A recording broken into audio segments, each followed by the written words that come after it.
Hello everyone and welcome back to AIMM Life Sessions. I'm Scott Keeklack. Today's session features Steven Yelich. Steven holds a bachelor's degree in music and a master's degree in jazz. He's been teaching for over 10 years. Steven is currently the band leader and rehearsal director for a party band. Today, he's going to show you how easy it is to play popular songs on the keyboard using the number method.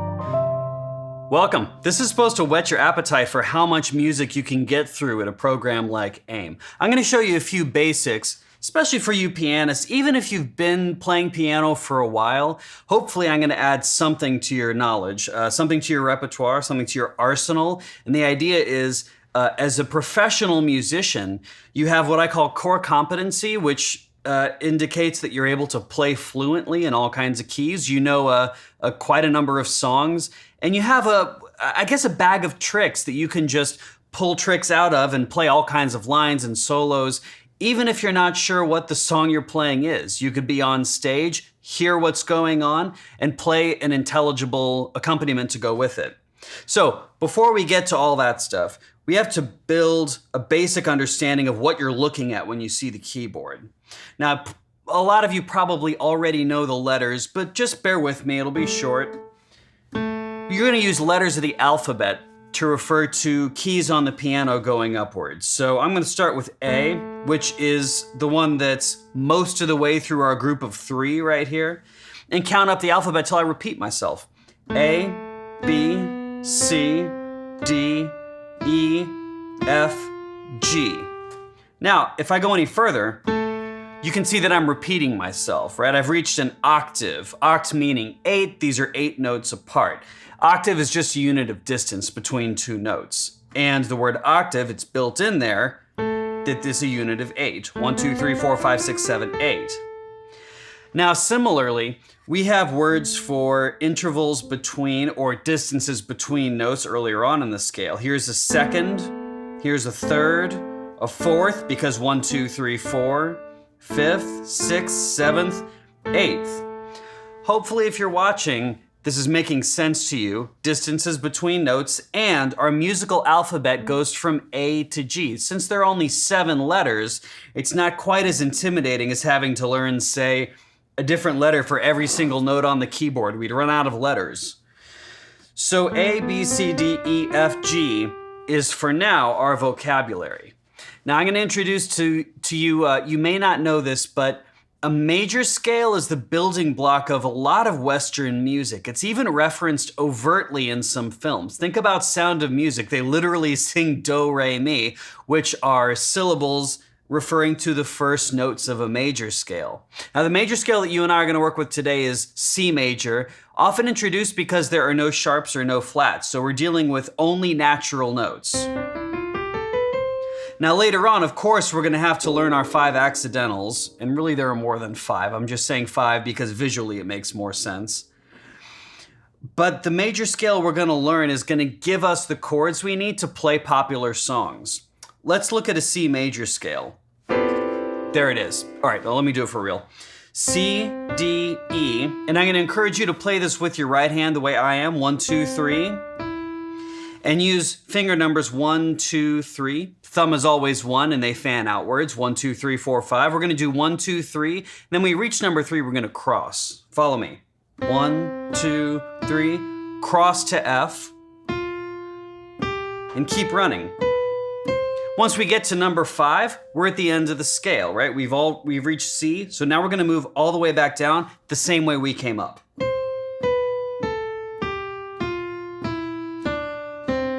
One more time.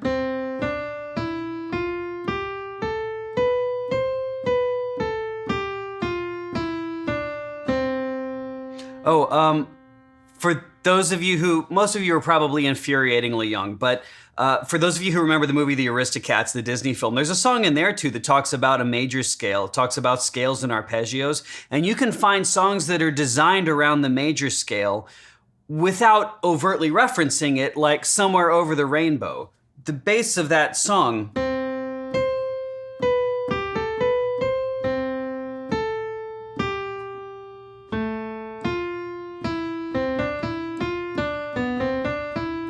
Now you don't have to copy that back, but watch what happened. Every note on the way down on the C major scale had a point of emphasis. So, and I believe Somewhere Over the Rainbow was the most commercially successful song, at least one of the most commercially successful songs of the 20th century. So if you didn't believe me at the start, please believe me now that the major scale is a really important tool when you're learning modern music. And old music, I guess. So I've given you a couple of references about the major scale being important in pop culture. Let's look at why it's important now. One of my pet peeves, when I was a kid growing up learning music, I quit music several times because teachers would tell me the major scales, and I felt like I wasn't getting anything out of it. I didn't know what to use this for. No one ever comes on stage and goes like this. Unless they're practicing.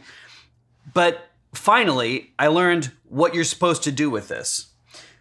This group of notes gives us a series of chords, and those chords are what make up the harmony in the songs you hear on the radio. Now, look at what I'm playing right now. I have a C, an E, and a G. I've started on the first note of my C major scale. C is the most important note. Often we call that most important note tonic. You skip a note, play a note, skip a note, play a note. And that seems to be the formula. We love hearing things in thirds. 1, 2, 3, 4, 5. So if I put this together, I have a root, a third, and a fifth, because 1, 2, 3, 4, 5. If that isn't familiar to you, take a look at it for a little while, and you'll be able to see that the root, third, and fifth are all present and all based in thirds. We love stacking thirds on top of each other. Now, since I started with a chord that begins on the first note of the scale, I'm going to call that my 1 chord. There's a little caveat here. Can't use numbers. You may notice this chord sounds happy. That's the stereotypical word for when you have a major chord. In other words, a chord whose root and third are separated by a major third. For those of you who don't know what a major third is, just look visually at the keyboard and you can count 3 half steps that I'm not hitting. Let me give you some to compare it to. If I turn this into a minor chord, can you hear the change in character a little bit, the change in chord quality? Sounds sad, we'll call it minor. Now, since not all of our chords will be major in a major key, I can't use numbers because I'd like to use capital letters and lowercase letters to indicate whether or not something's major. If I write a capital letter, it's major. If I write a lowercase letter, it's gonna be minor. So the 1 chord, instead of writing number 1, I'm gonna use Roman numerals. I'm gonna put a capital I. 1, for those of you who know Roman numerals, perhaps some Super Bowl fans, I is 1, and if I write capital, means it's major. Now, when I scoot on to the next chord, I'm gonna start the next chord on the following note in the scale, right? The second note in the scale, this by definition will be my 2 chord since I'm starting on that second note. Same formula, play a note, skip a note, play a note, skip a note, play a note. And we have a D minor. Now I'm calling it D because D is the root. It's the most important note of the chord. And I'm calling it minor because, can you hear that change in character? Compare it to this. Now that one sounds happy or major to me, but you'll notice that by playing an F sharp, which we're not doing yet, I violated the C major key signature. So let's do a D minor, right? This is the one that's in the key of C. Roman numeral is gonna be 2 I's next to each other. Since I is 1, when I put 2 together, I get the number 2. And they're gonna be lowercase instead of uppercase because this is minor. It's got a more sad character to it. Look at the distance between the root and the third. See how I have only 2 half steps now? That's a visual indicator of it being minor. Now let's scoot through all 6 chords. And I say 6, I know there are 7, but I'll explain why 7 is weird in a minute. 1 is major. I'm gonna scoot up to the second chord. 2 is minor. 3 is minor. Again, look at the distance between the root and the third. It's only a minor third. We have only 2 half steps in between. So it's gonna be 3 lowercase i's. That's the Roman numeral we'll use for this. For those of you who don't know Roman numerals, 4, 5, 6, and 7 are a little odd. Bear with me. I means 1, V means 5. So if I have a 5 chord, my 5 is major, it'll be an uppercase V, and a lot of times I like to write the horizontal lines on the top and the bottom, just to be super clear that it's a capital 5. The 4 chord is an I, then a V, literally 1 before 5. I know it's counterintuitive for those of you who don't know Roman numerals, but the more you see it, the more it'll make sense, the less you'll have to think about it. IV, capital IV, is a 4 chord because it's major. Capital V is a 5 chord. Now, if IV was 4 because I comes before the V, 1 before 5, 6 is going to be the opposite. We're going to have an I after V. In other words, 1 after 5. Literally, 1 after 5 is 6. But it's going to be lowercase because listen, that's minor. And you can see that just from the distance between the root and the third. We have only 2 half steps in between. So even if I were playing this without sound, you would be able to see that it's going to be a minor chord. 7 is diminished. You ever drive by a kiosk or you look on your car and you see that it's, it's Atlanta, so it's 158 degrees outside, and you see 158, and then a little degree symbol, the little circle in the upper right hand almost looks like superscript. In music, that refers to a different chord quality. It's not major, it's not minor, it's called diminished. And this one, it doesn't sound particularly happy or particularly sad to me. It sounds diminished. And the more you play this, the more your ears will be in tune with what's going on the piano. If you don't believe me, let me compare it to something. All right, try not to look at what I'm playing, just listen. Here's a diminished chord. But that sounds minor, Steven. No, it isn't. This sounds minor. Diminished, to me, it sounds a little less stable. It sounds major to me. No, it doesn't. This is major. And I'm hoping you can hear these slight differences as we go through it. And some of you who are very well versed in this are saying, when is he going to get to fun stuff? Don't worry, we're getting there. Diminished is our 7 chord, and when I'm writing it on the board for classes or when I'm presenting it, I often put it in parentheses because it very seldom shows up in pop music. These chords are what we're going to use to play modern music. Now, I have a couple of songs that just vault between one chord and another, and they never do anything else. For instance, a lot of you remember the Robin Thicke tune, Blurred Lines, right? That entire song is a 1 chord and a 5 chord, switching back and forth.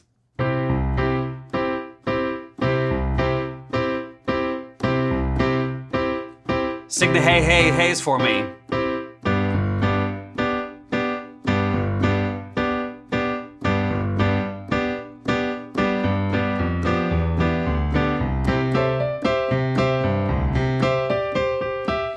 So on and so forth. That entire, although it's not in the key of C, that entire song goes between the 1 chord and the 5 chord. So just in case you didn't believe me that major scales are important, even pop songs and rap songs and I don't know, you can name almost any style of music, blues, country, jazz, they all make very heavy use of the major scale. Not necessarily in this sense, but more in the sense that we use the chords derived from the major scale to put together music however we want to. A 1 in 6 chord, for instance, Adele, Send My Love.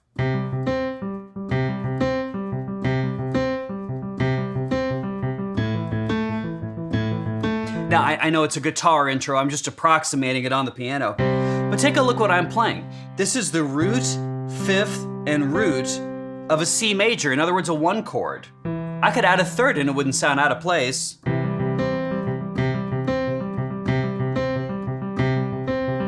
And then when she switches, she just goes to a 6 chord, no problem. Root, 3rd, 5th, and I'm doubling the root because that's how the line goes. And then look at this.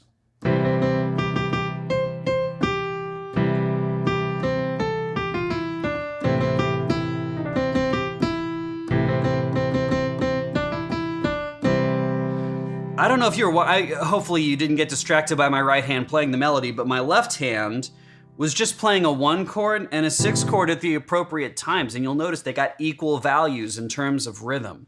A lot of us know how to count along with recordings. That's going to come in handy later, but each of these was getting a count of 4. 1, 2, 3, 4, 1, 2, 3, 4, 1, 2, 3, 4, 1, 2, 3, 4. Some of you have probably looked at written music, notation, and seen 5 lines and a whole lot of little dots, and it kind of looks intimidating. But the first thing I'd like you to notice when you look at those is that each staff, the group of 5 lines, is divided into something called measures or bars. They mean the same thing. It's a unit of rhythm, right? So in this case, for this song, each bar gets a count of 4. Sometimes we represent those with slashes if we're just reading chords. 2, 3, 4. So I would put 4 slashes in one of my bars. Then I'd have a vertical line that divides one bar from the following bar. And the next bar might have a new chord. For instance, we changed from the 1 chord to the 6 chord.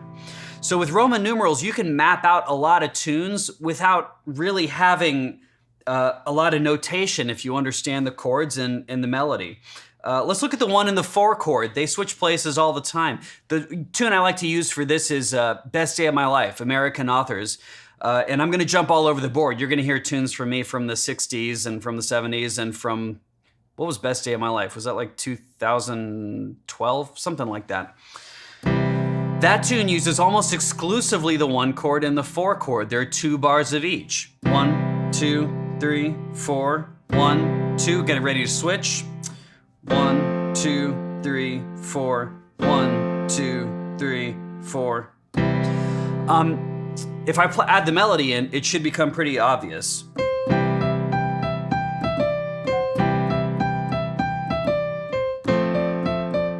And the whole time I'm keeping count.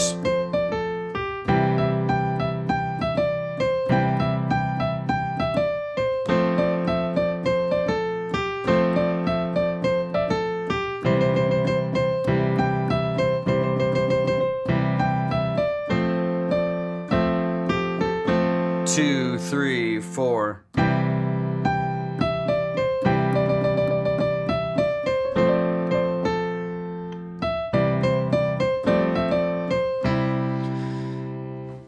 Well, I don't know if you can see it, but at the end of that song, I started getting so bored with my left hand doing just basic Roman numerals, which you shouldn't. If you haven't done basic Roman numerals yet, you won't get bored with it for a while, but I'll show you a way to make it cool. If you take the root 3rd and 5th and you've been moving them around like this, it's actually possible to divide up the same voices with both hands, and you can have a more even distribution across the piano. If you ask me which sounds better, this or... I would argue that the second one sounds better. Let me show you what I did. It's called a drop 2. I still have a root 3rd and 5th. Let's do a note inventory, C, E, and G. All I do is take this 3rd and move it up an octave. Now look, I still have a C, an E, and a G, but now they're a little better distributed. If you were to blur your eyes and look at the piano, it looks like it covers a little more distance. And at the top, I have this doubled, the root doubled, but more importantly, I have it doubled because it was the melody wherever I left off in the song. So Roman numerals aren't just boring roots, 3rds, and 5ths, although I really shouldn't call them boring, because if you get used to them, if you don't get used to them yet, if you're not used to them yet, they're gonna be very helpful to you on stage. Let's look at 1, 3, and 6. Those chords happen in sequence all the time. I don't have a song, none leap to mind, that go from 1 to 3 and back. It's kind of an odd sound. And I'm really hoping that a few of you that like reverse psychology will like turn this off and go write a blockbuster hit song based on only 1 and 3. But if you're not going to, then stay tuned. Here's a 1 chord, here's a 3 chord, and there's a 6. There's a Meghan Trainor song that does this, like I'm Gonna Lose You.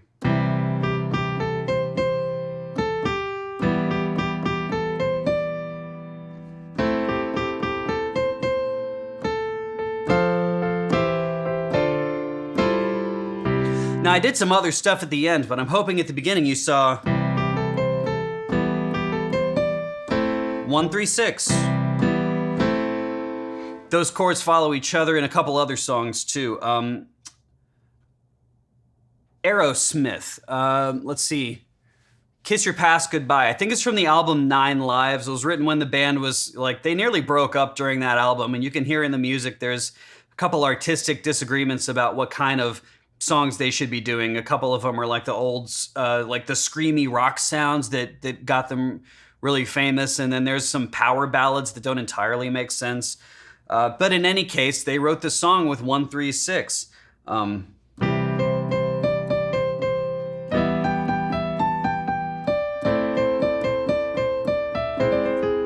Now, there was some cool stuff at the ends. Don't worry, at AIMM, we teach you how to leave the key, break the rules, and get away with it. Rules are made to be broken, at least musical rules. Please don't commit a felony. My point is, if you know these basic chords, then the only problem you'll have with leaving the key is learning how and why you can do that. And that's what we teach you here.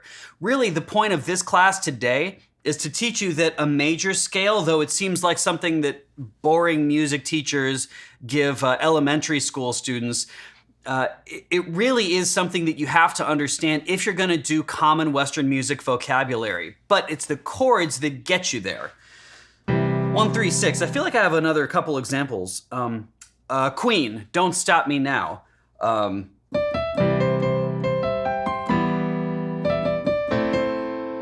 Don't Stop Me Now, Queen. That's a great 1, 3, 6. Again, if you try to play what I'm playing along with the recording, it won't always work. A lot of these are in different keys, and what by that I mean that instead of C being the tonic or the very center of the scale, the note after which the scale is named, it'll be in the key of A, right? I think Don't Stop Me Now is in the key of F. Like I'm Gonna Lose You is in C, if you wanted to play along with that. I know a lot of you probably aren't Meghan Trainor fans, but part of being a professional is being able to play anything and trying to make it sound good, because you're a professional. The other tune that I might name is Tommy James and the Shondelles in the 60s. So super old music, and they're still doing the same vocabulary. I shouldn't say super old, because Bach did this vocabulary. I mean, that was Baroque, and then classical, romantic. I can name you composers from nearly every common era of Western music where they use this tonal material, going back to like late Renaissance, which is a while ago. Some of you probably weren't even alive. Sorry, it starts hard to be funny over camera. It's easier to be funny in person. Moving on, I think we're alone now. And there's one movie where Giovanni Ribisi is doing like a creepy serial killer dance along with a cover of this song. Doesn't leap to mind, but anyway.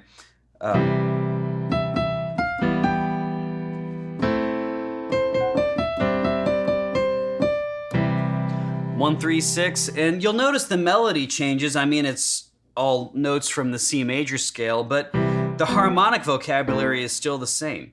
So if you can play this, picture it, as of right now, you could be on stage during one of the songs that I mentioned where the Roman numerals repeat each other, accompany a vocalist, be there with a bassist, drummer, possibly a guitarist, and whatever other brass instruments or whatever ensemble you might have, and hold your own as a keyboard player because you can play the harmony that goes along with the tune. That's how quickly you can get from 0 to 60. However, I should emphasize at this point that being amazing at music is not an overnight process. You'll have to do something like the AIMM program. You'll have to spend time at your instrument because there is simply no substitute for time with your instrument. Every now and then you'll hear about people who are outstandingly famous and talented who never went to any kind of music school, and many of them, Paul McCartney is the first one that leaps to mind, who's written outstanding music for decades, says that he was never taught formally and that he wished he had been.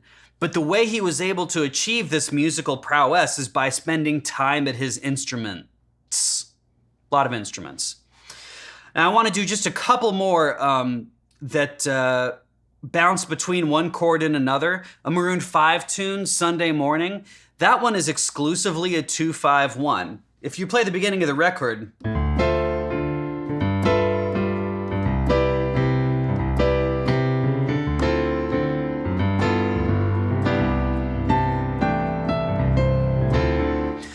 That's a 2-5-1, and I played it kind of fancy. Let me do a really simple version so I can show you that the basic tonal materials I introduced to you a few minutes ago are still in play. 2-5-1.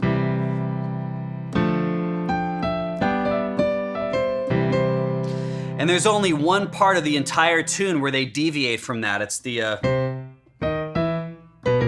little instrumental break.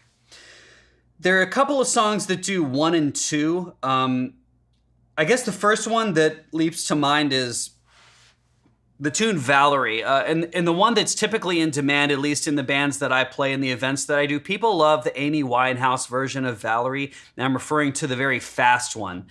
And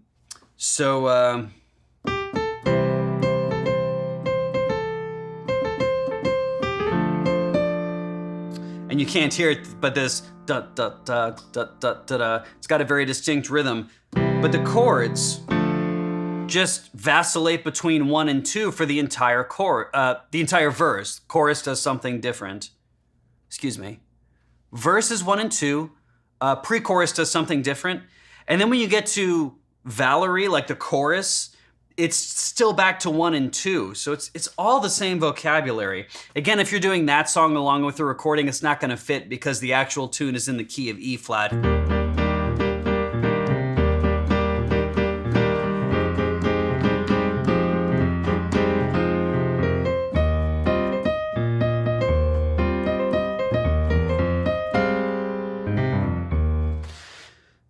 There's a couple of tunes also that I think are very conducive to learning Roman numerals and learning them in such a way that you're just responsible for playing roots, thirds, and fifths, which is what we've talked about so far.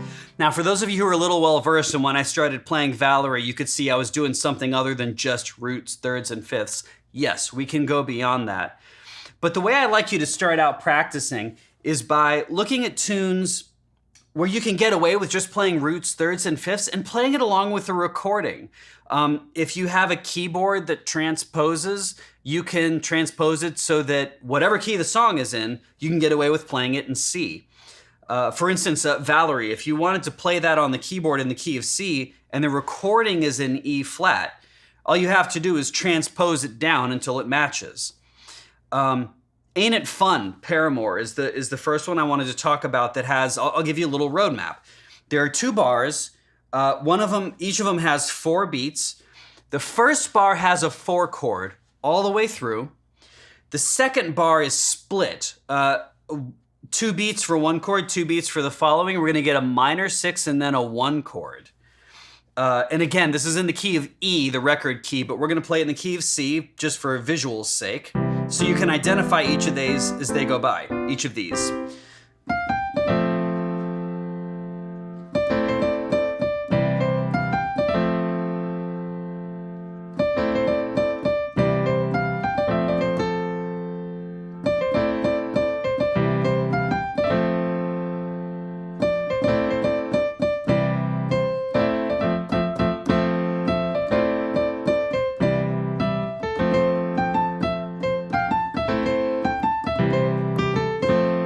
And here's the chorus.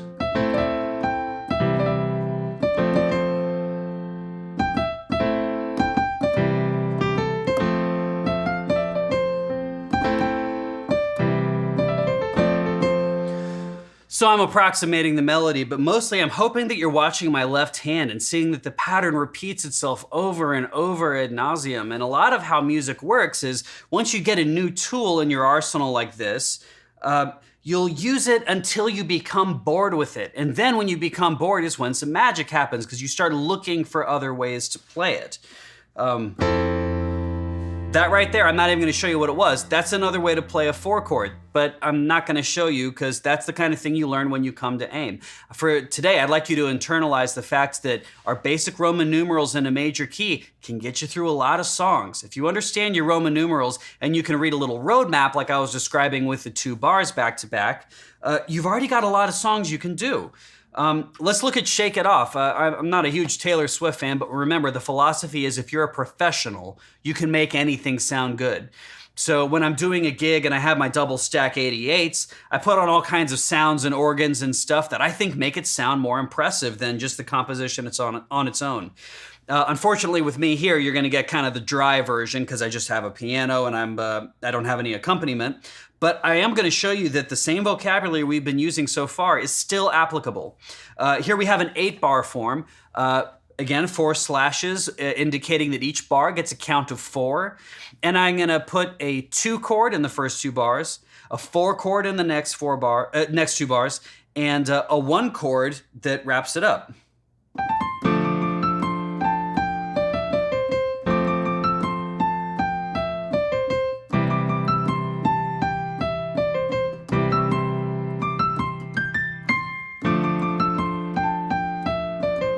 So on and so on. I think that's the whole song. In fact, the only time she does anything else is when the accompaniment drops out and she does that kind of faux rap thing with just vocals and drums. People love that. I've never understood it, but you know, whatever. I guess I care more about trying to make whatever I play sound good than I care about the quality of whatever's brought to me. A lot of people are going to bring you questionable music, especially people who have very little or no experience with composition, or people who write a song basically for a hook, not for interesting harmonic or melodic content. And your job is to make it sound good. And the first step to making it sound good is understanding what's going on. Because if you don't understand it, you won't have control over any of it. Moving on, Marry You, Bruno Mars. Here's another 8-bar form. We're going to get 2 bars to a 1 chord, 2 bars to a 2 chord, 2 bars to a 4 chord, and 2 bars to a 1 chord. This is Marry You.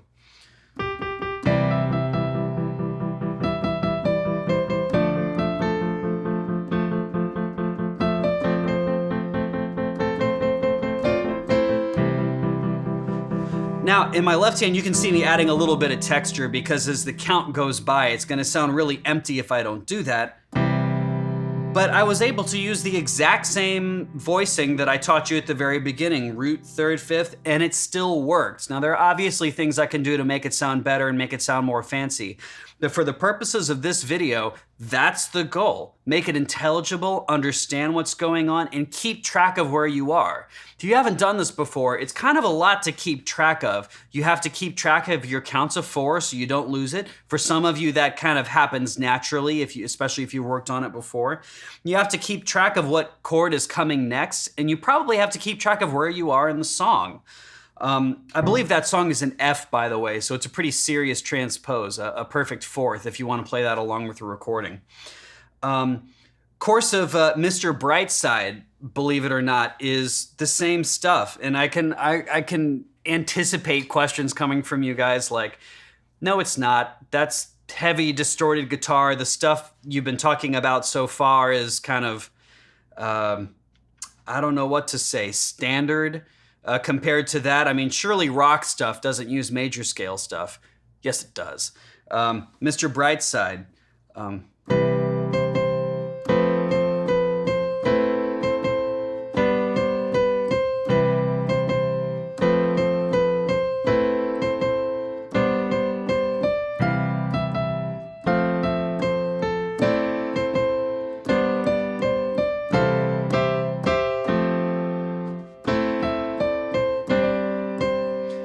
Mr. Brightside. Now, I know what you're thinking. Yes, it sounds funny on piano. It's not a rock tune anymore.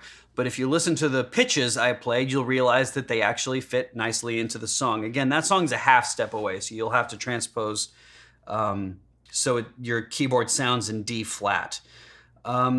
Thinking out loud, Ed Sheeran has written a lot of songs that just work nicely in weddings. There's a conspiracy theory that he was once just a gigging musician and wasn't satisfied with the number of ballads he could play at weddings.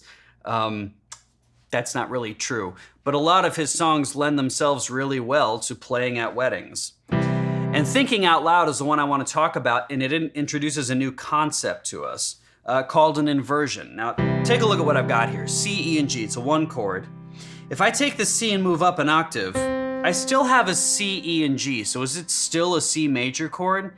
Yes, but it looks different. We're going to call this an inversion. For those of you who get the Top Gun reference already, good for you. An inversion is just where you flip something over. We've taken a set of voices. Now we haven't changed what the voices are, we just moved one to a different spot. Visually it looks different, sounds a little bit different, especially if I do this in the bass. And some of you can already hear the song.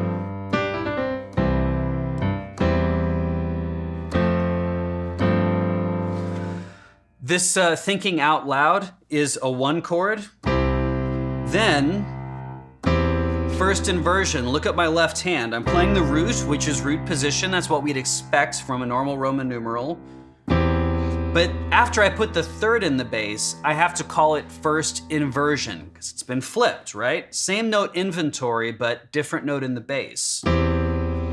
Then, 4, and then a 5 sus4. It's where you take the third and move it up a step. And usually you'll do that if you want tonic to work in the melody. Doesn't work that well if you don't do a sus4. Listen to the difference. Here's a 5 chord with tonic in the melody. Here's a 5 sus4 with tonic in the melody. Now it makes sense. Ed was thinking the same thing when he wrote this. So there's your formula for a simple ballad.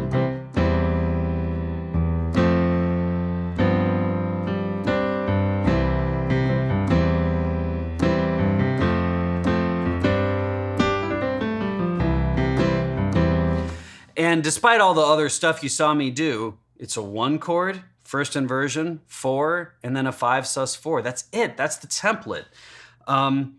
Another song that works really well, Shout. And you wouldn't believe it, for being such an old tune, decades and decades ago, people request it at weddings. I've had to play this song heaven knows how many times, and it's just a 1 chord and a 6 chord, except for that little like slow bridge where they have the dominant line and the organ and whatnot. There's kind of a break in the middle of the tune. But the entire tune, the entirety of the tune other than that is a 1 chord and the 6 chord.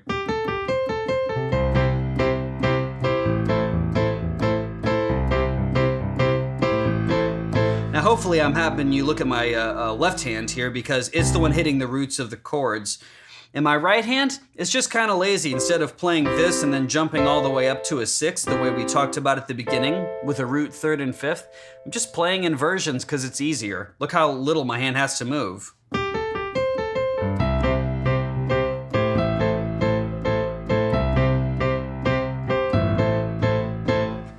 I mean, there's not much else to it. The vocalists really carry a lot of the burden on that particular tune. And it's, for the most part, it's just a 2 chord wonder, except for that, whatever the middle section is. Justin Bieber, sorry, I know probably some of your hearts like sank a little bit when I said that name. But the guy's using the same stuff that Paul McCartney did in this particular tune. Love Yourself, he's got this.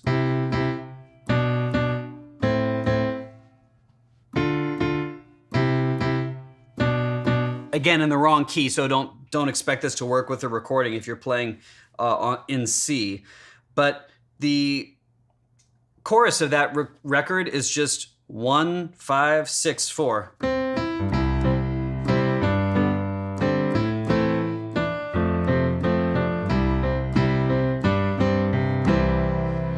And then I forgot to mention there's a little 1, 5, 1 at the end. Again, because tonic is the melody, we'll have to do a 5 sus4 and make sure it works and there's not a nasty clash, which is also kind of muddy.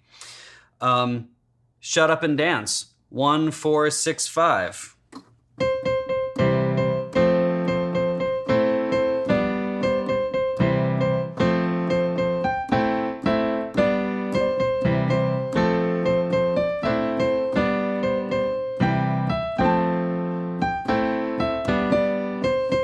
Same materials. You're probably getting bored with this. Let me do one more. Well, maybe 2 more. They're really similar. Stay With Me, Sam Smith.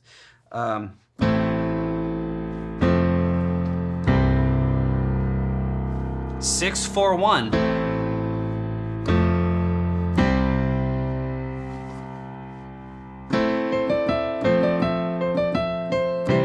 2, 3, 4.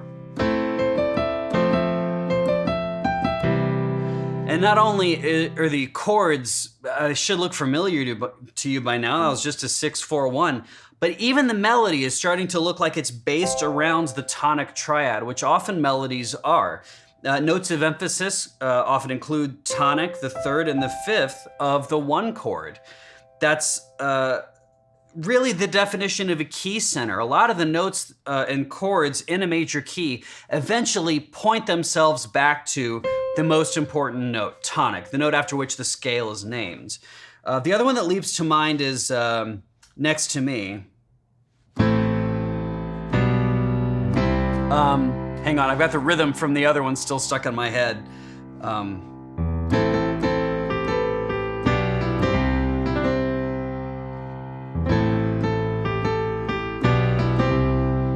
That's Next to Me.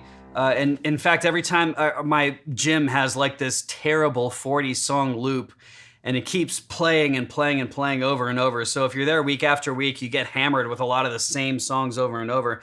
And that's one of them, which lends itself really nicely to explaining Roman numerals to you. Now, I've snuck a couple of things there for those of you who already know about Roman numerals. I snuck a couple things in there that I think will help. One is inversions. I can keep the same note inventory, F, A, and C, and move it around in whatever way I see fit to get a different sound out of the piano. I can do drop twos. And a lot of these choices, a lot of these tools you'll get in your arsenal, you will absolutely need them, especially if you plan on doing solo arrangements of tunes, because I remember in school I learned that one of my art teachers said that a lot of being an artist is problem solving. And at the time, art class, if you ever have it in school, it's kind of a throwaway subject, the way my school treated it. There just wasn't much emphasis on it. And then school was a long time ago, and I started getting interested in the films of Stanley Kubrick, and I thought, wow, this was an interesting guy. He had a very peculiar view of life. And I was watching a documentary about him, trying to understand how he was thinking, and I heard him say in one of his quotes, a lot of the problems I find with artists who are subpar is their problem-solving skills aren't very good. And that quote from school came back to haunt me a little bit. All of these tools you are going to need to solve problems, making sure you don't clash with the melody, making sure your voices sound good, making sure you're matching with whoever is on the bandstand with you. So, another 251 that just leapt to mind. Here's a 251 Charlie and the Chocolate Factory.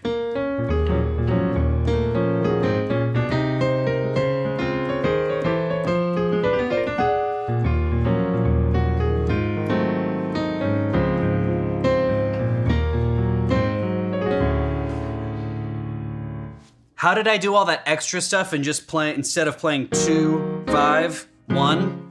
Well, come to AIMM and I'll tell you. Now, AIMM is, I think, a very unique institution. This is being broadcast during 2020, and if anyone is viewing this very far after the fact, I don't know if you remember, but 2020 we had lockdowns and COVID and all kinds of craziness happening. And one of the things I admire, I've worked for a couple institutions as a faculty member, and this one is special because the speed at which they were able to adapt, go online, and continue just stellar instruction at incredible speed. I don't know any other institution that's capable of that. Every other place I know shut down. And I was fortunate to be part of the team when everything struck, and they took me with them. But there are a number of outstanding instructors who usually end up working with each other outside of work on gigs and on projects and recording. I'm in a band with one of the guitarists who instructs here. I am learning a little bit about photography from one of the tech instructors here. I have a good relationship with almost everyone, and we all have very similar philosophies about teaching. The points that I would like to drive home for you today, apart from the technical material I showed you, is that there is no substitute for time with your instrument. If you take anything from this video, I hope you, once it ends and you turn it off and you have the rest of the day to yourself, spend a little time with the piano. Take a song you like. See if you can figure out what's going on. Maybe see if you can figure out what it takes to create a different major scale. There are, and harmonically there's more than 12, but for our purposes, I'll tell you that there are 12 major scales because we have 12 notes, any of which could be the start of a major scale before we start repeating ourselves. 1, 2, 3, 4, 5, 6, 7, 8, 9, 10, 11, 12. Then we're back to C. So pick any random note. You have a major scale, which means you have a new set of Roman numerals to learn for that key. That frees up any Roman numeral in any key for you. Now, it may sound like drudgery, but the reason I hope you might be excited about it is that you should feel at this point that there are a lot of songs, maybe you didn't know what was going on, that you can play now because you understand the building blocks that are going on underneath it. Now, it would be very silly of me to say that all songs use only Roman numerals. That's foolish. There's all kinds of songs that leave the key, that change keys, that break key signatures. And by that I mean, if we're in the key of no sharps, no flats, for instance, and you suddenly see a B flat, you've broken the key signature. And that happens all the time. I can think of a couple songs off the top of my head. Forget You, CeeLo Green, because I'm not allowed to say the real title.